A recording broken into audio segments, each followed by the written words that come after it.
Ito mga ka-homepage healthy snacks na siguradong magugustuhan ng mga grown-ups, ang tomato cups at yogurt parfait. Ang mga ingredients para sa tomato cups, of course, kailangan natin ng tomatoes o kamatis sa Tagalog. And of course, ito yung ating cream cheese. And the herbs. Ito, ang ginamit natin ay chopped basil. At para naman sa yogurt parfait, ang kailangan natin ay plain yogurt. Yan. Pero pwedeng haluan ng flavor kung nais sa mas matamis. At ito naman yung ating fruits. Kiwi, of course, mango, at chopped peanuts. So, una muna natin gagawin yung ating tomato cups. Ito, hiwain lang natin yung tanggalin natin yung pinakapuno ng tomato. Okay. Tapos, scoop natin yung yung buto, 'di ba?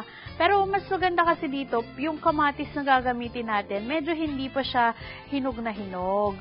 At meron tayong tinatawag na Tagalog na kamatis eh. Yung Tagalog na kamatis, bilog na bilog 'yun, 'di ba? Tapos yung medyo hindi pa masyadong hinog na kamatis. Okay. So, lalagay lang natin yung cream cheese, papalaman natin siya sa loob. Naparami. Yan. Depende kung gaano karaming cream cheese ang ilalagay ninyo at dun sa sa opening ng ating tomato. Yan. Ganyan lang ka simple. At dun sa ating lalagyan, yan. Para mas lagyan natin para tumayo yung ating kamatis. Yan, para mapatayo natin siya. Yan. Tapos, sprinklean lang natin siya ng basil sa ibabaw. Parang marami nga. Yan, para maganda lang. Yan. So, kung gaano karami yung gusto nyong gawin yan, ay gawin natin. I-present natin siya dun sa mga guests natin sa bahay. Of course, next ay yung ating parfait. Kailangan natin yung cream cheese, yung ating yogurt. So, lagay lang natin. Mas maganda yung yogurt natin, medyo frozen.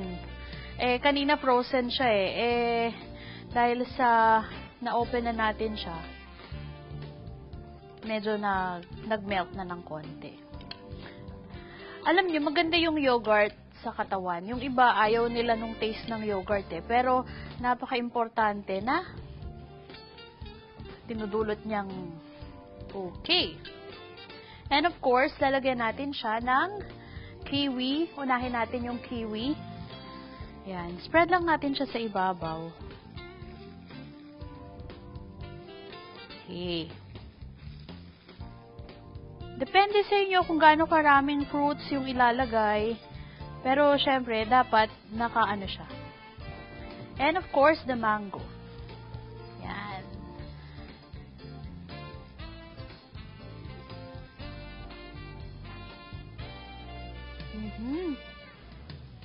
Punong-puno Syempre, pagkakain ka ng para sa'yo, dapat. At, panghuli natin itong nuts, medyo chinap natin siya para maganda siya sa ibabaw. Yan. So, ito yung ating tomato cups at yung ating parfait. Pero, meron na tayong ginawang finished product. Papakita natin sa inyo. Yan. So, para sa healthy snack na pwede natin i-offer sa ating pamilya at sa ating mga bisita. At syempre, habang ginagawa natin yan, bonding time yan sa ating mga chikiting o dun sa ating lovey dudes kapag ginagawa natin yan. Okay, so patuloy pa rin po kami samahang matakam at mabusog dito lang sa Chibog at Home, and we will be right back. Diyan lamang po kayo. Sa homepage at home.